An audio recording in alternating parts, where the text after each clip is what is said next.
7:45.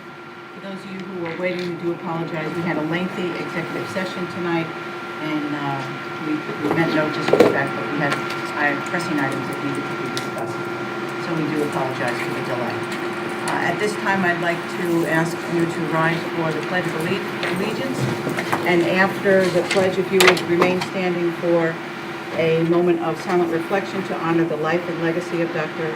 Martin Luther King, who among his many inspirational civil rights actions, speeches, and philosophy, believed this: darkness cannot drive out darkness, only light can do that. Hate cannot drive out hate, only love can do that. And with that, I'd like to ask Vice President Regina Hunt to lead us in the pledge. I pledge allegiance to the flag of the United States of America and to the republic for which it stands, one nation, under God, indivisible, with liberty and justice for all. Thank you. Just a moment of silent reflection.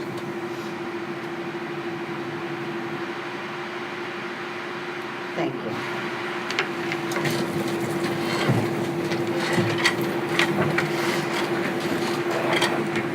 All right, good evening. My name is Cheryl Felice. I'm the president of the Board of Education of the South Country Central School District.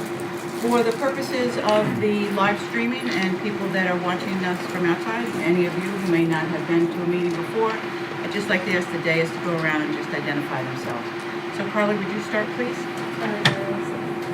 Lisa DeSanto. Chris Puccini. John Sheehan, attorney for the board. Dr. Gianni, superintendent of schools. Regina Hunt, vice president of the board. Jack Nix. Anthony Griffin. Okay, thank you, everybody. Oh, how about you? Why don't you have Christine identify herself? Christine Quinn, District Clerk. And Sarah. Sarah Chevrolet. Thank you very much, everyone. Our first item on the agenda is just to remind everybody of our emergency exits. Just take time to note where they are, to my right, your left, and to the rear of the building in the event of emergency. Please make sure you exit calmly and safely. Also want to remind everybody that South Country Central School District is a no smoking district, so there's no smoking anywhere on the premises. I don't have my normal shtick. Did I cover everything? I believe that I did. I believe I did. Okay. First item on the agenda is it's under consent, but we do have to take the minutes out separately. So we will do them one at a time. For the purposes of approval, we need a motion and a second to approve the minutes of December 5th. Those who would need to abstain would be Dr. Griffin, Ms. Malin, and Mr. Puccini.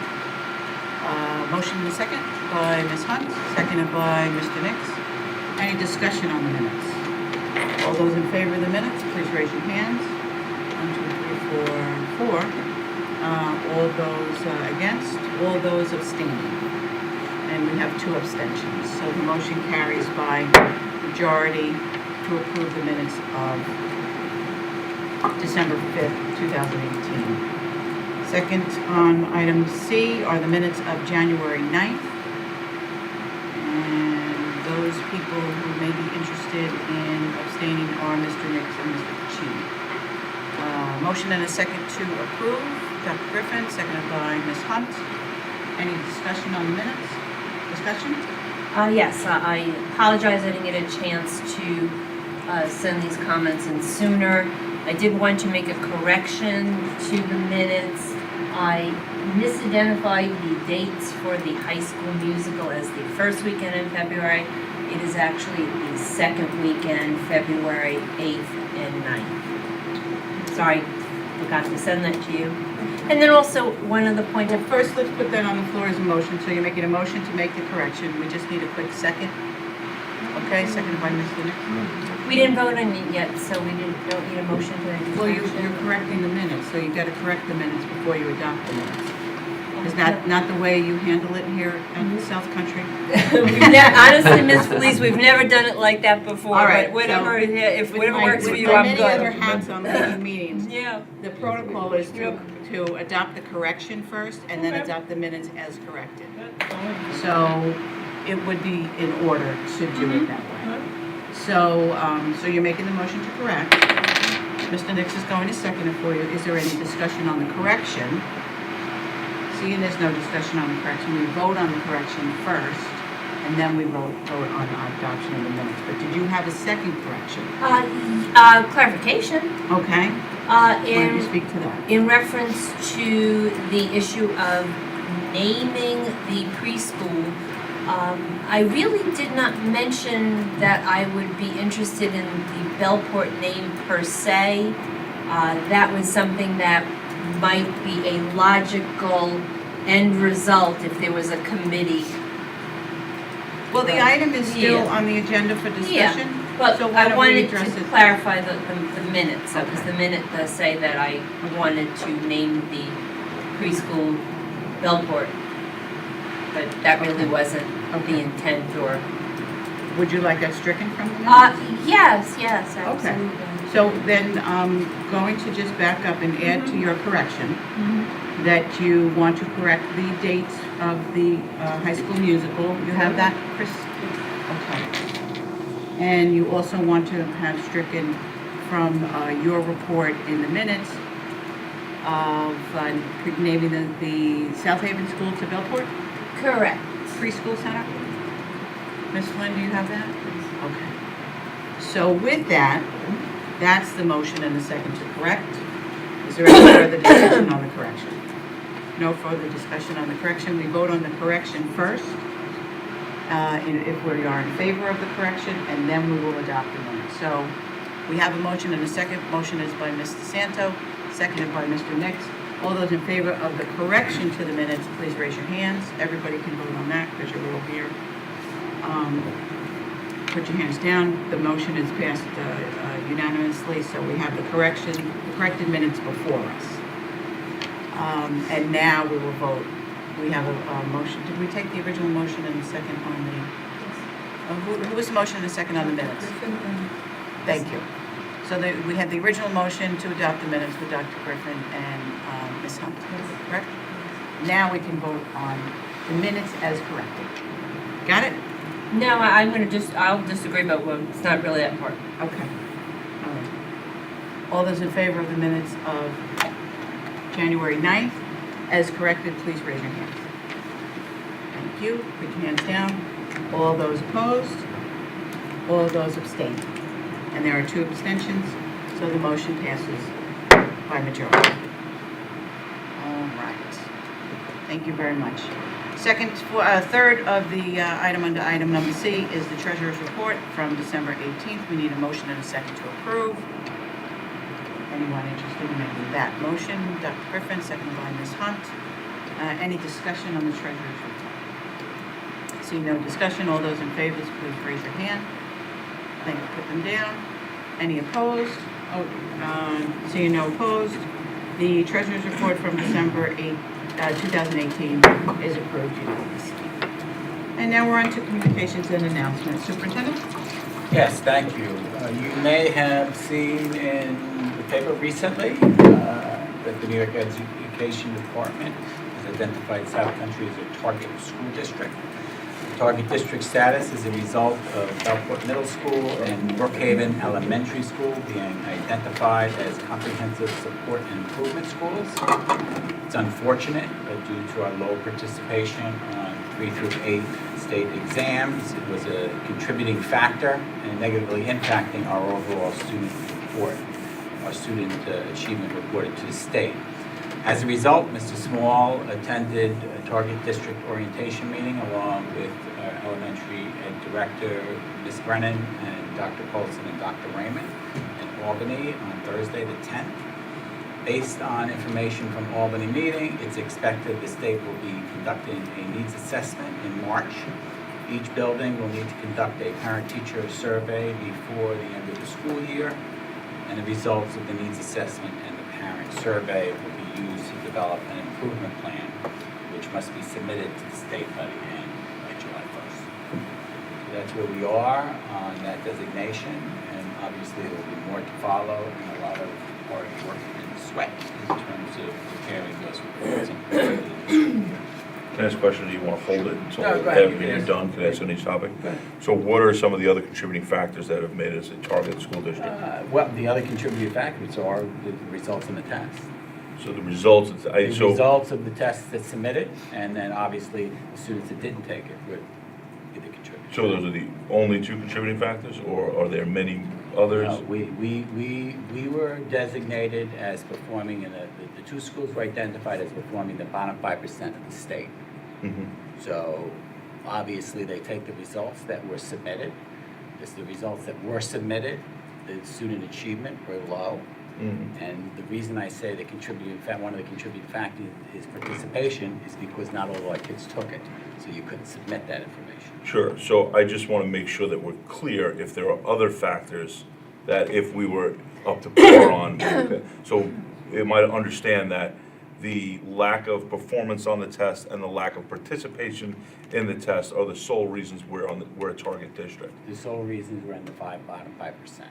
Okay, that's what I want to clarify. Thank you. Moving on, I am happy to report, and actually under the recommendation of Trustee Nix, we are now on Instagram. In addition to Facebook and Twitter, South Country is on Instagram, and you can follow us at Instagram on South Country CSD, all one word. Am I saying that correct? I think so. And I do not believe upper or lower cases matter. I think you can type in South Country and it'll show up, Yeah. right? And that's all I have, President Cruz. All right, well, thank you very much. You're welcome. Trustee reporters, Dr. Griffin, would you like to begin? No report. Okay, Mr. Nix.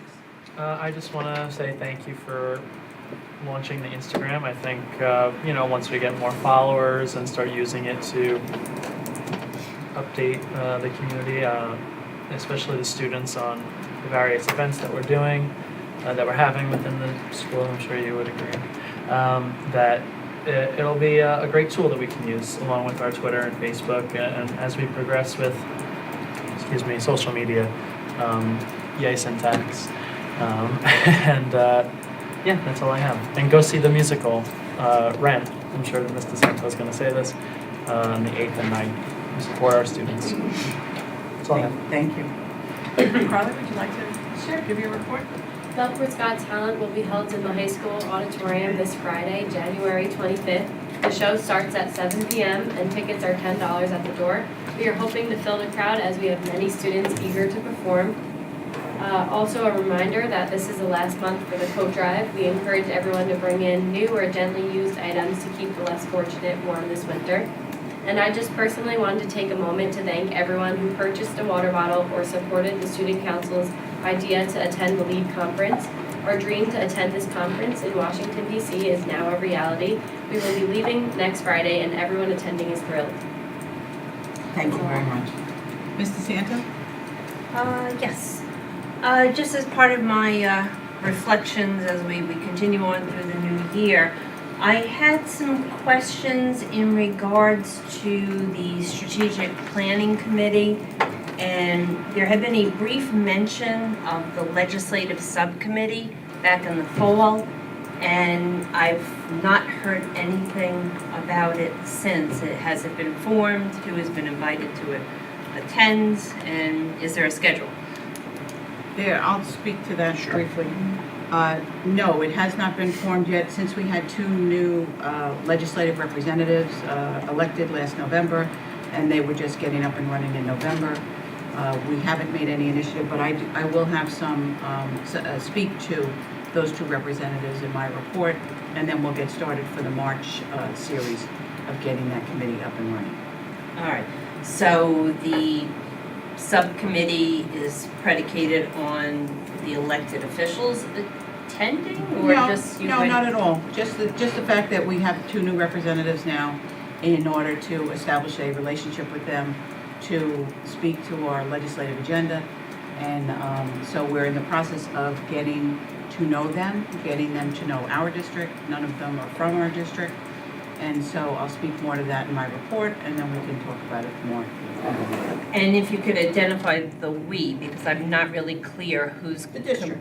who's comprising the actual committee. It'll be from the Strategic Planning Committee. I'm We will Yeah, reach out everybody to have an others as opportunity. well. It'll be a because I mean, subcommittee up. Sure. I have to be realistic. I've been asking for a legislative committee for about 7 years now. Yeah. And the 1 year that I stepped down from strategic planning to give another board member an opportunity, if it's to become a subcommittee of that, I'm feeling a little excluded, quite frankly. Well, certainly, So- and please don't feel excluded. I have to put it out there. Because we have to, but all that will be Yeah. discussed with the board prior Yeah. to any decisions. I'm glad that we're talking about it. I hope that we are able to pick dates and move forward on so many issues that have befallen our district. And I'll put it out there, I hope that one of our issues that will be at the forefront is looking into health and safety in our community as it relates to the legislative powers that be. I would like, we talked about it last year, we sent a letter or two. I would like to see us look to New York State to once again bring in a comprehensive study, health study in our community. It's sorely needed. I know we have some of our students participating or were asked to participate in the asthma teaching. There's an issue in the district, and the more that we speak of it and the more governmental bodies that we join with to address it, I think the better off that we may be. So I'm hoping that there'll be a push to every single level of government to be a bit more responsive to our community's needs. And that's why I wish our committee had already been meeting. So, but I look forward to the start of that. Very well, thank you. Mr. Pacini? Just a couple quick things. Just some congratulations to some athletic teams. I believe the wrestling team won the league title. Yeah. Although they didn't fare well in the league dual meet, it is nice to see the wrestling program, the up and coming. I know that makes Dr. Gianni happy, especially while he's wearing his national championship ring. We all know how much. And I had the pleasure last week of watching our basketball team play in Louis Gianni Gymnasium at Huntington High School. So lots of wrestling to talk about. But I look forward to the couple boys. We have a couple going to counties, right? No, the league tournament is It's leagues next first. Saturday, Leagues and then that county. tournament qualifies them for Correct. county. Additional congratulations in winter sports to the basketball team. They continue to be on a roll, although they do have 2 losses this year, which is unaccustomed for us. But it's really been a fun season. Last Saturday, Jarrell White, our star player, probably one of the better players ever walked through our halls, grabbed his 1,000th rebound. And for those that don't know much about basketball, that is an absolutely remarkable stat. That is far and away a more impressive stat to me than all the points he has, which I believe he's around 1,600 at this point, maybe 1,700. And he does have an opportunity. He'll need the rest of the season in 2 playoff games at his average to reach 2,000 points. I think So- we discussed at the last meeting about the 1,000 points. You weren't It was here. only Saturday. Oh, I thought, It only happened well, Saturday. okay, I thought maybe it was 1,000 another. points was last year. thank you. It was 1,000 another- rebounds was Saturday. There we go, And okay. so That's it why I is. don't usually speak sports. It is nice to see that success, and I'm sure we'll have them here at one time, and I'll talk a little bit more about Jarrell then, but Jarrell's a special kid, and we're very, very fortunate to have him as part of our community, so, as well as the rest of the boys on the team. Thank you. Thank you. Ms. Holmes, did I ask you already? No, I don't have any. Okay, sorry. Okay. All right, I have a few comments to make. It continues to be a busy couple of weeks. Thursday, January 9th, right after our last meeting, I attended the Frank P. Long Winter Concert at the Brookhaven, at the Bellport Middle School. Congratulations to Ms. Brown, Chorus Director, Mr. Petraea, Dr. Orchestra Director, Mr. Rouse, and Mr. Uzi, the Music Department Chair, and of course, Principals Wazinski and Olberg. It was a wonderful night. I was pleased on how the program acknowledged the custodial staff at both Frank P. Long and Brookhaven Middle School for all the work they do throughout the year. And while the performances were exceptional, all the performances were exceptional, I especially loved the chorus number, Uncle Joe. Now, I don't know if this wasn't done in honor of our superintendent, but I think we would all benefit from having it performed at a Board of Education meeting or some event. It was truly a wonderful performance, and I think you should invite them to perform specifically on this. Okay? Friday, January 11th and Saturday, 19th, as Mr. Pacini already spoke about. I also attended the boys varsity basketball game. As someone who is barely 5 feet, I'm a frustrated basketball player myself, but I enjoy watching the game. Enjoyed watching both those wins and enjoyed watching Jarrell make his, the first game had a record 41 points in that game, and of course, the 1,000 rebound celebration was something to behold. It was a thrilling game, and congratulations to all the team members and especially Coach Grossi. Also received many emails and phone calls about the January 17th article about the Long Island Advance citing the district identity crisis. We do have it on the agenda, but I would just like to speak to the board and to the superintendent to say, I think we should put the brakes on any movement to rename our district. I don't believe that was the intent of the initial discussion. At the beginning of the school year, this board unanimously adopted a budget and a belief that supported additional public relations to support all that is good in South Country.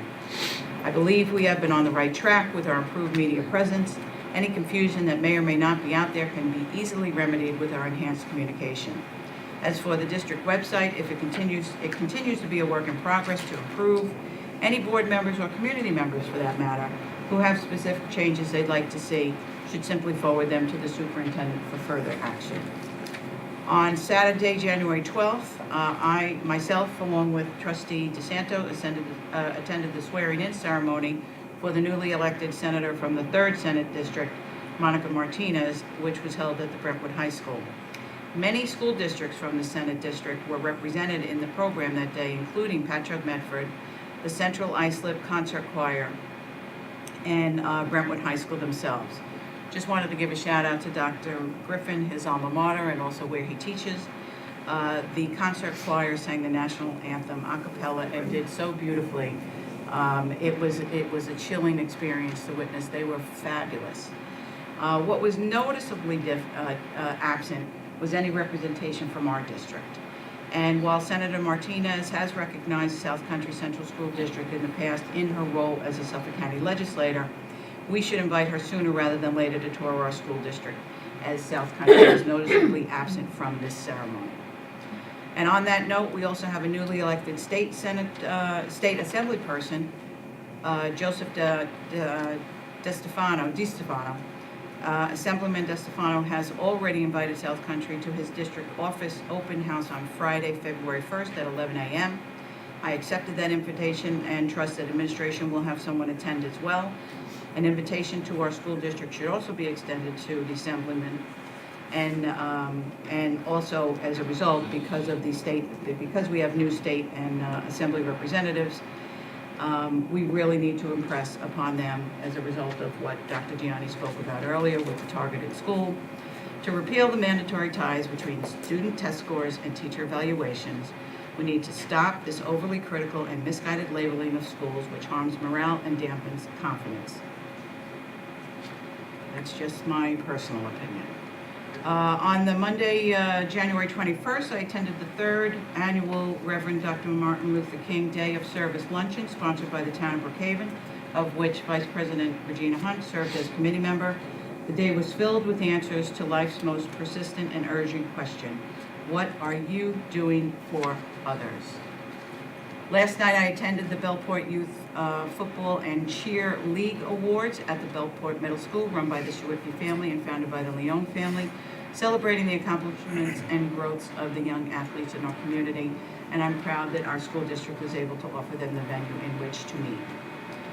And finally, last night, I also attended the Brookhaven Elementary Dual Language Magnet School for their 20th annual winter concert. Congratulations to Brookhaven 3rd grade choir, Mr. Kosi, musical director, and to the principals, Dr. Raymond and Calamaris, and all the 3rd grade teachers for a wonderful performance.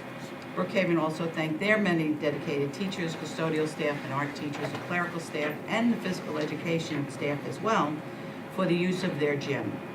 Brookhaven PTA was also complimented for their continued support of the musical program. The state got it all wrong when they targeted Brookhaven Elementary and the Brookhaven Middle School. In fact, had they attended the 2 recent winter concerts there, I'm sure they would think differently. So I trust that the action that the district is taking to remove that target from those two schools will be thorough, and you can count on support. I believe I speak on behalf of the board when I say that you can count on support from the board to remove that designation. And that concludes my report. Next, we have guides to public meetings. Do we have any cards signed? No cards? Okay, we'll move on. And now to our budget presentation. Okay, so before we do make the presentation, I just want to mention, we have prepared for the board a budget binder. So you have one source for all of your budget information. We have and will continue to include all hard copies of the presentations in there, so you can put any notes and documents that you like for future meetings. If you like, we can collect them at the end. You can take them with you, whichever you prefer. If you leave them, we'll fill the next presentation, and if you take them, we'll just leave the document for you to fill the next time you are here. Our first item for discussion this evening, as President Lee said, was our budget presentation, a review of the budget process, long-term planning, and reserves. And Dr. Burgess is going to make that. Thank you, Dr. Gianni, and thank you, Board of Education. It's the first presentation of the budget season, first one of 8. To review the types of school budgeting that are available, there's line item budgeting, zero-based budgeting, and function object budgeting. To go over them very quickly, line item budgeting is a technique where the line items, the objects of expenditures, are the focus, authorization, and control, while they help in tracking costs. Line item budgeting is virtually useless for long-term planning and management, since the functions are not explained for the particular need for the expenses. Zero-based budgeting, we assume that each school, each department starts off with a clean slate and they build from there, and they also have to provide justification for their expenditures so they don't just habitually continue using the same number and the same expenses. And then there's function object budgeting, which organizes spending around the basic functions of the system: instruction, student support, operations, administration, and all those are clearly broken out when we give out the budget drafts. Most districts use this method. In South Country, we have a mission-friendly and constituent-friendly budget that we feel we present, and we're going to present this year's budget through both approaches, the zero-based and the program planning-based budget, as we've done in the past. And through this, we'll look at our district goals and priorities, lay out our recommendations and costs to reach our objectives, and each school and program will justify its expenditures, which are in line again with the zero-based program planning budgeting approaches. So on the screen are the board priorities, which were adopted earlier this school year. These are 1 through 5. Do you want me to read them off, or just? No, you don't. Okay. No, I don't think so. These are the continued board priorities, 10 in total for the 17-18, I'm sorry, the 18-19 school year. Number 10 is develop a fiscally responsible and transparent budget, which is the theme of tonight's presentation. Now, to review the budget process, budget really does start in October, November, when I send out the budget sheets to the district principals and directors and budget managers. In November, December, there are meetings with administration of my office to discuss and distribute the budget request forms, develop staffing tables, and any new or special request forms for the forthcoming school year. On December 21st, that's the due date that all these forms and staffing tables are due to Central. And around that time, the same day, new and special program requests that I just mentioned are also due to Central office for review. And after that, we start having our meetings in early to mid-January with our principals, program directors to discuss their budget and any staffing requests. Starting next month, we'll start doing the course and staffing counts. Those are due to Central office to see what our enrollment is, what our programs are, and how we'll staff. And mid-March, we'll do the course FTE analysis, which goes hand in hand with the previous month's work. So that's the planning process. So to look at kind of where we are financially right now, our reserve funds, and this is a bit of a rehash from the October-November meeting.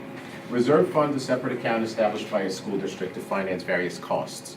It's thought of as a savings account for a specific purpose.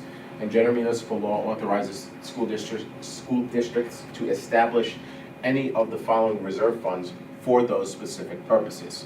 They include the capital reserve fund, the MLR Employee Benefits Accrued Liability Fund, an Insurance Reserve Fund, a Debt Service Fund, Property Loss and Liability Reserve, a Repair Reserve, Retirement Contribution, also known as the ERS Reserve, an Unemployment Insurance Reserve, and a Workers' Compensation or Workers' Comp Reserve.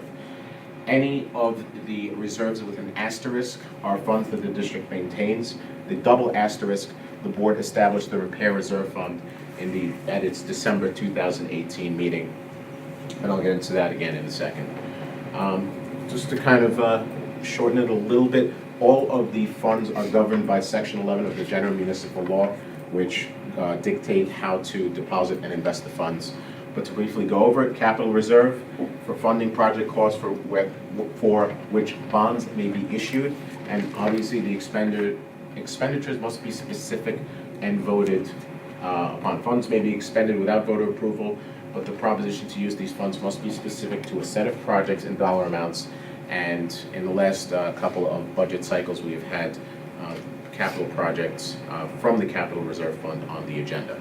The Employee Benefit Accrued Liability Reserve for cash payment of accrued and accumulated but unused sick leave personal days that are not covered by an existing fund. The Insurance Reserve to fund liability, casualty, and other types of uninsured losses. The district does not have that fund. The Mandatory Debt Service Reserve Fund is required when outstanding obligations remain at the time of the sale of school district property or capital improvement that was financed by obligations. Several years ago, this fund had quite a bit of money, almost $3 million in it, and we have a 5-year plan to return those monies to the taxpayers. We're in year 3, in which we allocate about $600,000 each year to offset cost. Property Loss and Liability Reserve Fund, ability to cover property loss and liability claims incurred. Separate funds for property loss and liability claims are required. This type of reserve may be utilized only by school districts. We've had this fund for about 10 years, and we are looking to possibly move those funds, Mr. Sheehan legally, through the right accounting to a repair reserve, and that's something that my office will be working on. And a repair reserve fund, which was recently established, is to pay for repairs to capital improvements or equipment of a type that does not recur annually or at shorter intervals, may be expended without voter approval in cases of an emergency by 2/3 of the school board. Otherwise, a public hearing must be set. Again, we established this in 2018 to address short-term repairs to district infrastructure when necessary, so we're not hit with a large cost or the possibility of tapping the unreserved fund. Retirement Contribution Reserve to finance retirement contributions only to the New York State Local Employees Retirement System. This is for ERS, not TRS. For years, there's been a push to establish a TRS reserve to no avail. This reserve fund is only for ERS to offset any costs, and it is also something that we allocate during the budget process, depending on the expense as well. Unemployment Insurance Reserve, pretty simple, available to pay for the cost of reimbursing the state unemployment insurance fund. We allocate a line for unemployment costs. Funds from this reserve may go toward offsetting that cost. Workers' compensation, same as unemployment except for the workers' compensation line, and authorized expenses when a school district elect to maintain a self-insured workers' comp program, which is what we have. And then finally, the last two, the unreserved funds, they fall into 2 categories: assigned and unassigned fund balance. The assigned fund balance is the amount of money the school district appropriates from the current year budget towards next year's budget. And the unassigned fund balance is the amount of money the district may keep without designating it for a specific purpose, also known as the rainy day fund, also known as the 4%. Other funds must be returned to the taxpayers by reducing the following year's tax levy or appropriated in one of our reserve funds that I just mentioned. So, financially, where do we stand? What is the status of our reserves? This is a result of our most recent audit and financial statement as of June 30th, 2018. Our Workers' comp reserve stands at 2.7 million. It's going to estimate the unemployment reserve is about 1.03 million. The retirement contribution reserve is about 3.99. The property loss and liability reserve is at 490,000. The EBLR is 5.6 million, and the capital reserve stands at 2.35 million. Last year, the board and the community voted on adopting and passing the budget with an appropriated fund balance of $3,998,000. The unappropriated, those are monies that are designated at the end of the year to be paid in the following school year, was $484,000. And the unassigned fund balance, the quote-unquote 4%, was $5.3 million. The debt service fund, which is separate from the general fund, the monies that I mentioned would be returned to the taxpayers over 5 years, stood at $2.37 million. Our bond rating is AA, which is very good based on S&P, and those directly affect our borrowing rates on tax anticipation notes, and if necessary, bond anticipation notes. Two footnotes, the district we have discussed, and it does intend to close and liquidate the property loss and liability reserve, and we did again establish the repair reserve in 2018 with the intent of using those funds to finance that reserve and through budgetary appropriations. So what does the future hold as it relates to school district budgets? Funding sources for school districts are limited with uncertain outcomes. The property tax cap formula, which is now in its going into its 8th year, limits the amount needed for a school budget to pass by a simple majority. And 3 years ago, we were fully repaid for the gap elimination adjustment, which was about $2.85 million. There's a continued effort, lobbying effort for fully funding foundation aid and allowing the formula to run unconstrained. However, South Country does not operate under that hold harmless provision starting in 17-18, and there are 33 other districts in that in the same position. So where do we go from here? We need to continue exploring our comfort level with our reserves and translate that into a multi-year fiscal spending plan. For the 18-19 budget cycle, we use the following reserves: retirement, workers' comp, and debt service to the tune of combined $1 million. Is that going to be enough in the future? Probably not. We need to make our voices heard regarding adequate and equitable funding for state aid, including all expense-based aids. In addition, it's a key priority to fight for maintaining our aid levels and prevent potential aid loss. This is going to allow the district to fund the mandates required by the state and continue exploring additional programs beneficial to students.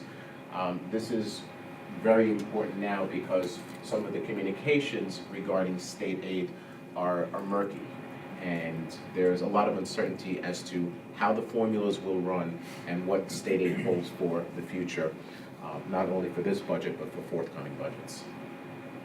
Now, to give a visual of reserve history, in June of 2005, so that was 13 years ago, we had a negative balance of $4.6 million, and over time, through careful planning, we built our reserves to the tune where the controller has put us in good fiscal standing.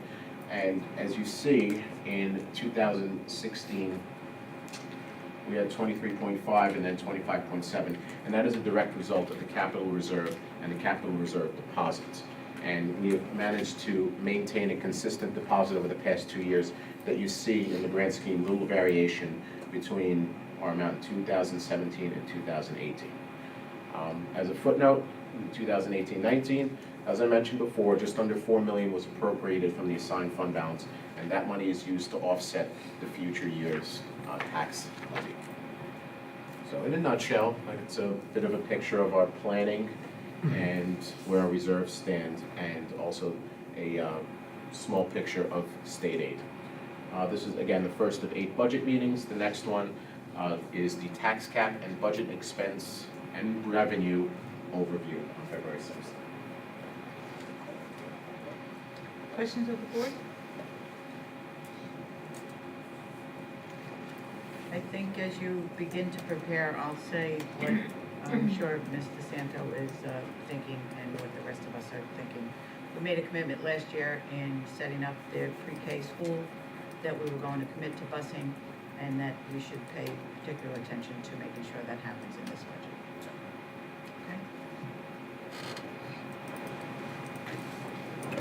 say work whatever magic you have in the stock market so it doesn't hurt curve. Yeah. There's a presentation too. I know. We have that. I'm item wishing, on hoping, our radar. praying. So moving to item 2, Dr. Burgess's presentation is a nice segue to our next item for discussion, the capital reserve project considerations for 2019-20. As just displayed, there's currently $2.3 million in the capital reserve. Administration has reviewed our 5-year capital plan and recommends the board consider replacing the windows in some of the doors, as well as building out a security vestibule at Kramer Street Elementary School. We've talked about this briefly. Currently, there's a rough estimate of both projects is $2.2 million. It's just enough in the reserve to do that.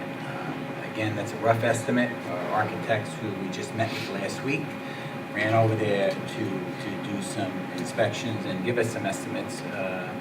So we still need to solidify what that number will look like.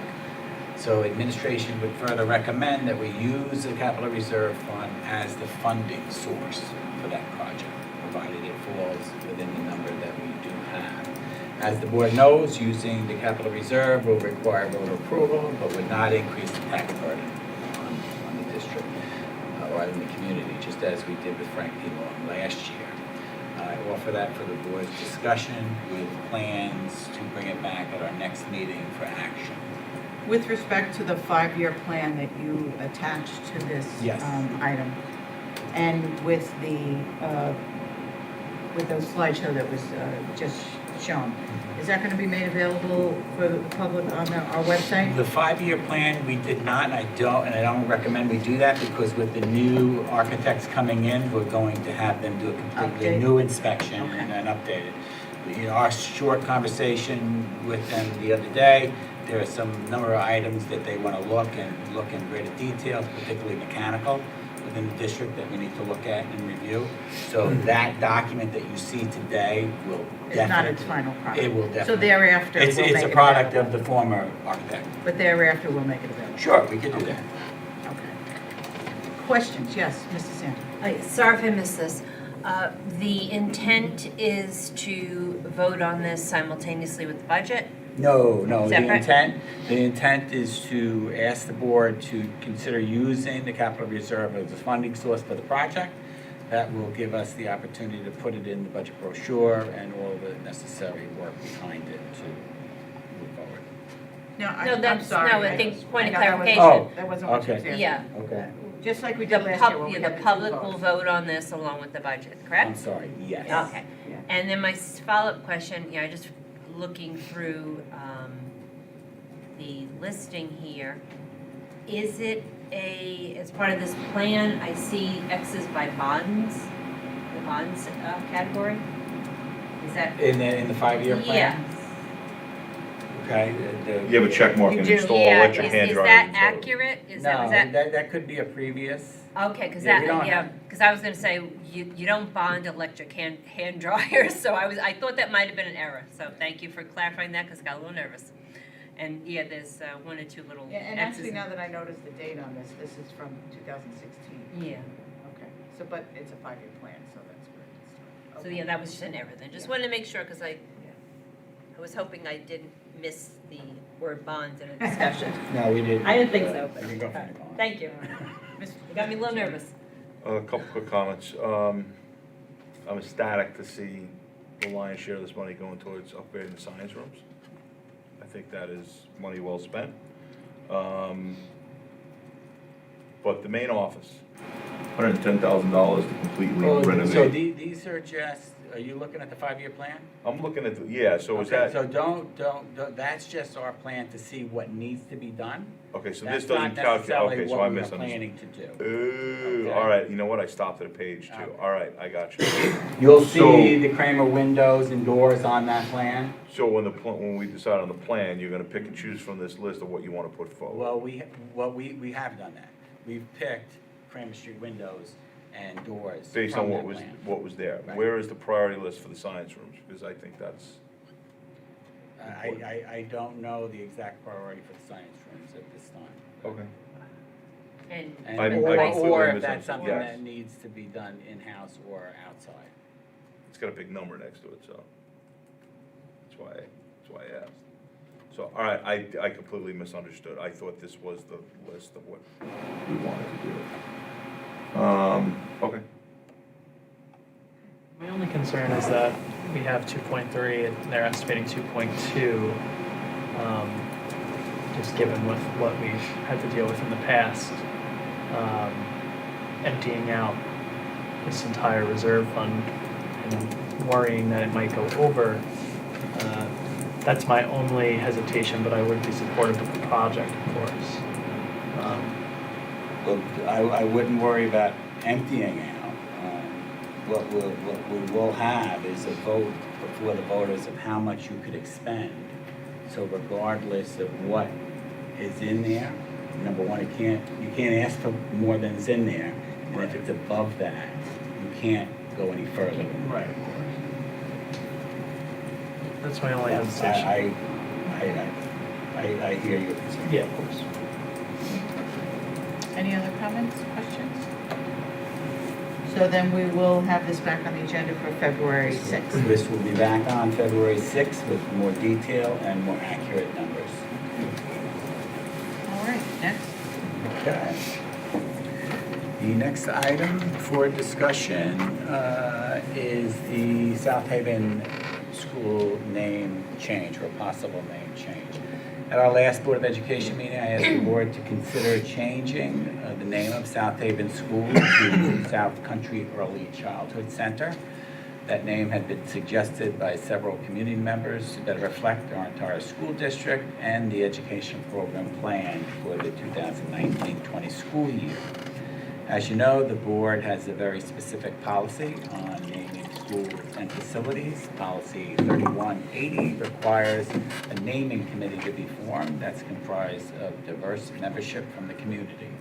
Policy also requires naming committee and the board to consider if the name of the facility is the best interest of the district and why, whether the name has historic, educational, geographic, or significant connection to the South Country Central School District community. I've listed some name consideration and whether further action is required so the board may begin the discussion. Those names that I have listed is number one, South Haven Early Childhood Center, which would require no action on part of the board because you haven't changed the name of the school. The next item would be South Country Early Childhood Center, which would require a naming committee and board action.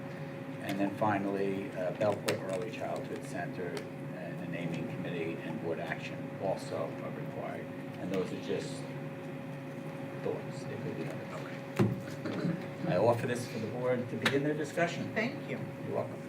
Okay, so certainly we have had many conversation, input, communication from community members who felt very passionate about the name change and the history of South Haven, and certainly passionate about the name of Belton High School, and with respect to our district name. So at this point, I'm glad you entered on the consideration for the South Haven Early Childhood Center. Last meeting, it was recommended to go to the South Country to make it more identifiable with the district. But there are some very strong feelings about not losing the identity of what was once a school district of South Haven, and incorporating South Haven into the name, I think, is an appropriate direction to go in. So that's just my feelings for consideration to the board, for the board. Any other thoughts or discussion on the naming of the pre-K center? I completely agree with you, President Felice. I think we should leave it in the South Haven name and tack on the Early Childhood Center so they know that it's our new pre-K center, and we're very excited about that.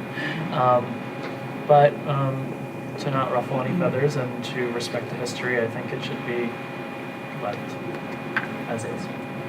Thank you, I think Mr. it should stay at South Haven Early Childhood Center. Any other feelings, any other comments? So then at this point, no other discussion? So then the action and the naming committee would not be necessary, since we're not looking to change the name of the school, but merely identify the school as the Early Childhood Center, which will serve as our district-wide pre-K center. Correct. And that is the direction that the board That is wishes the to direction. go in. And we do want to thank the number of community residents who reached out to the board. That's what we're here for. A lot of items that we talk about and discuss are just to throw out there for, just to see what's the feeling out there. And in this particular case, a suggestion was made and gave us time to consider it and also hear back from the community. As Dr. Gianni spoke to earlier, there is a board policy on any kind of name change and certainly a name change for the district. So it was not the desire of the board to change the name of the district at this time. It was merely a conversation to entertain if we wanted to throw it to committee and have a discussion going further on. So just to be clear, there is no intention to change the name of the school district at this time, nor do I think there would be, but there was a good faith suggestion to perhaps consider it if it was something that may be desired. But we will, at the very least, begin with identifying the South Haven School that we identified for our pre-K center as the South Haven Early Childhood Center, and no further discussion on any name changes going forward. Fair to say? Everybody in agreement? Okay. Thank you, Dr. Gianni, and thanks for the work you're doing with the pre-K center. And we are very excited for that unveiling. You're welcome, and we are very excited as well. Our next item for discussion is the second reading of Policy 5413, Procurement Uniform Grant Guidance for Federal Awards. As I mentioned at our last meeting, it's a new policy recommended by our policy provider and is designed to provide uniform grant guidance whenever the district procures goods or services using federal grant funds. The draft has been reviewed by administration, district council, found it acceptable as written. The new policy has also been approved by our strategic planning committee, I did provide some additional guidance to the board and follow up to a trustee's request for further guidance. Actually, I took a clip right out of the policy provider's remarks, so I'm not going to take the time to read that there unless the board would like me to do that. And I offer this as a second reading for the board's review and action. So we had the first reading at the meeting of January 9th. This will be the second reading and then action. So if there are, well, why don't we take a motion and a second to approve, and then if there's discussion, we can begin with the discussion. Motion and a second to approve. Motion by Dr. Griffin, seconded by Ms. Hunt. Discussion. Any other discussion? So policy 5713 is before you. If there's no further discussion, we can take a vote. Mr. Puccini, we're on, there is a motion and a second on 5413. Okay.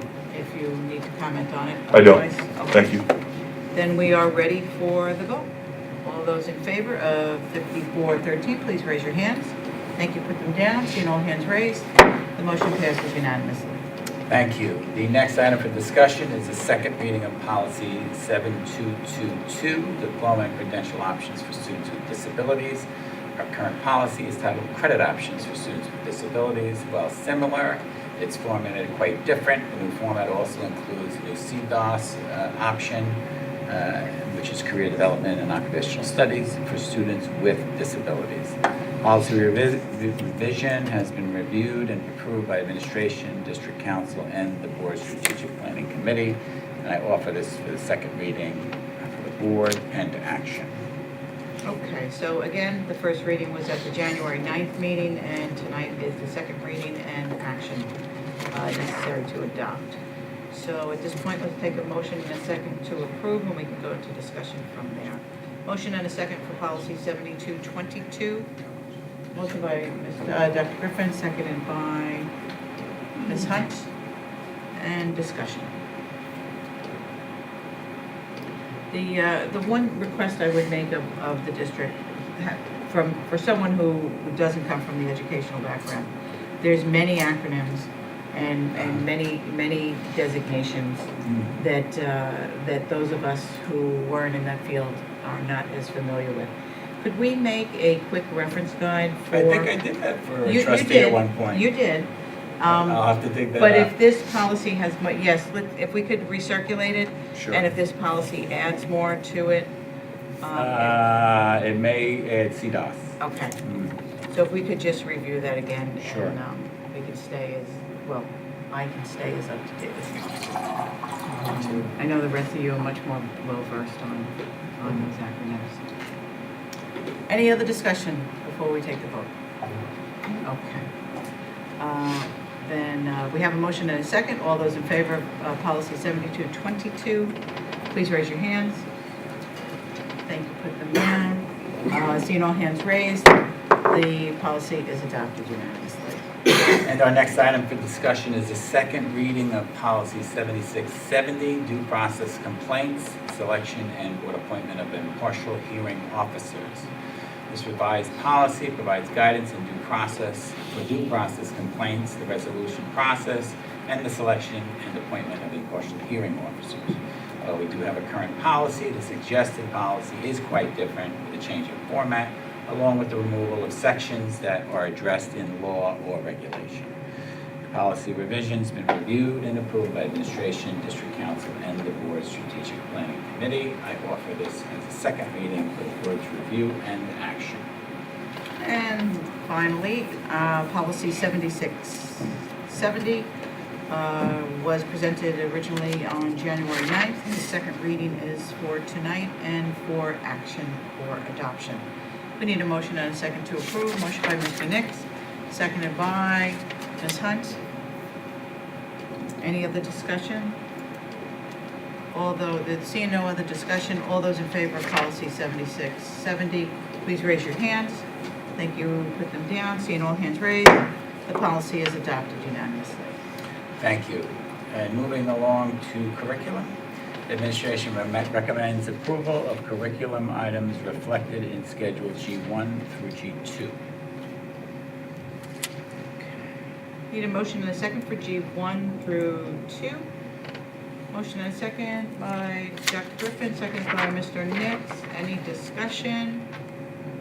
Seeing no discussion, all those in favor of G1 and 2, please raise your hands. Thank you, put them down. And seeing all hands raised, the motion passes unanimously. And moving along to personnel, administration recommends approval of personnel changes reflected in Schedules H1 through H7. Okay, H1 through 7, motion and a second to approve. Motion by Dr. Griffin, seconded by Ms. Hunt. Any discussion? Seeing no discussion, all of those in favor, please raise your hands. Thank you. Seeing all hands raised, the motion passes unanimously. And moving along to business items, administration recommends approval of business items reflected in Schedules I1 through I8. Okay. Need a motion and a second to approve I1 through I8. Motion and a second. Motion by Dr. Griffin, second by Ms. Hunt. Any discussion? I have one question. So the internal audit report, there's no presentation on that? There wasn't a plan. We haven't done it in the past. I mean, if you like, we can squeeze it in somewhere. Okay. Well, I just think there was some important findings and recommendations that shows we're doing our due diligence. So I think we should. Would you like me to do something Yes. next meeting? Sure. Yes. All right. Okay, there's a motion and a second on the floor to approve. All those in favor, raise your hands. Thank you. Seeing all hands raised, the motion passes unanimously. Thank you. And now we're down to public commentary, non-agenda items or agenda items. Do we have any other cards? We have no cards. So with that, we have closing remarks by board members. So, Ms. Carly, would you like to, Mr. Santa? Where do we have to go? What shows do we have to go to? Well, we already talked about the high school, and I apologize for missing the middle school because I had an unexpected family engagement. But I do want some clarification from council on the vote that we took, and perhaps if we can get that even in the future. I don't understand how we amended minutes that we hadn't adopted yet, so. So the. And You didn't. And I was kind of out of order. I know, usually I will let you know in advance of that, but, yeah, it's not. So, just, it does, I don't even need that now, maybe for future, because it's up to you. You know, I don't know if you're prepared. I don't want Give it now. to put you on the spot. Yeah, no problem. Yeah, I didn't quite So understand that was the- the answer. The motion brought the minutes to the table. And so, motion second brings the item to the table. Mhm. If there is an issue with regard to the minutes at that point, that they be amended, there is a procedure where there's a motion to amend. So you amend it when it's brought to the table. That motion to amend has a priority. It is dealt with first before the underlying motion. It's amended. Motion to amend fails or doesn't fail. There's a vote on that, and then you return to the underlying motion. So, and the underlying motion is you're approving it as amended. Okay. Thank you, Mrs. Mrs. Sheets. Mr. Pacini, do you have any closing remarks? Just one quick comment in regards to policy, and I had asked for clarification of Dr. Johnny earlier in the week to be discussed here. One of the, I know that we're all getting these new ID cards, and they'll have a certain level of building access, fobs to access the exterior doors. I would request that we review the policy for board members in our buildings. I know that the policy allows for 24/7 access to review the health and safety of our buildings. I believe it's something along those lines. I would like to add that if a board member is there in any capacity outside of going to your kid's function or something like that, that they report to the principal, alert the principal of your attendance, if you're there in any official board capacity. That's one thing that's missing from the policy. It was a problem in the past, and I think we should tighten. Very true, yes. It should be required that if a board member visits a school in their official capacity, that they notify the principal that they're in the building. That's all. So I would ask if we can review that with the planning committee and bring it to the board with a recommendation. All right, very well. Anything else? That's it, thank you. Dr. Griffin, No comments. Mr. Nix, Ms. Hunt. Thank you to those who contributed to DonorsChoose.org, which provided funding for projects in Mrs. Galina's class called Fun and Flexible in the 5th, Mrs. Claiborne's class called Wobbly Writers and Readers Needed, and Miss McNaughton's class called Movement While You Work. Okay. And then finally, in closing, excuse me, I would just like to note the passing of Bernice Sandler at 90 years old, who was known as the godmother of Title IX. I invite you to read more about Mrs. Sandler and thank her, because once she got involved with Title IX, she devoted the rest of her life to combating sexual discrimination. She received many awards and dozens of honorary degrees and was inducted into the National Women's Hall of Fame in 2013. Margaret Dunkel, a research colleague and friend, said every woman who has gone to college, gotten a law degree or a medical degree, or was able to take shop instead of home ec, or went to a military academy, really owes her a huge amount of debt. I couldn't agree more. Thank you and good night. It remains an honor and a privilege to serve the faculty, staff, students, and residents of the South Country Central School District. And with that, we'll take a motion to adjourn. Motion by Mr. Nix, second by Ms. Hunt. All in favor? All right, we stand adjourned. Don't need to go back into exec. No, we covered. Oh, okay.